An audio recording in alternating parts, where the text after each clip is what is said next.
Ofendimet dhe gjuha e urrëties çdo ditë më shumë është prezente në shkallët e stadiumeve në vendin tonë. Në të shumtën e rasteve, thirrjet janë të drejtuara kundrejt shqiptarëve, për më tepër, në kohët raciste nuk mungojnë as kërkesat për dhoma gazi kundër shqiptarëve. Ministri i Arsimit dhe Shkencës Vesna Janevska tha se qeveria është kundër ndasive dhe kundër gjuhës së tillë. Tha se një gjë e tillë nuk duhet të përsëritet. Megjithatë, tha se gjëra të tilla kanë ndodhur dhe ndodhin edhe në vende të tjera. Shtoi se kjo vjen si pasojë e mungesës së dijes.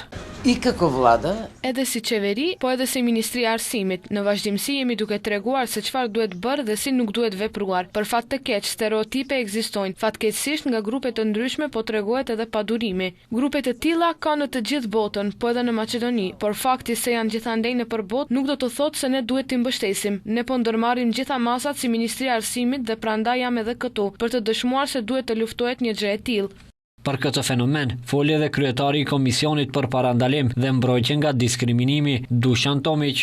Smetam dhe ka preku sportot. Përmes sportit duhet të ngrisim vetëdijen, pikërisht për atë që edhe përmendet për ofendime që vijnë nga tribunat, por edhe mes vete të futbollistëve të rinj, ndodhin gjëra që nuk janë të padëshirueshme, por e them se fillimisht duhet të njihemi që më pas të gjykojmë se kush çfarë personi është.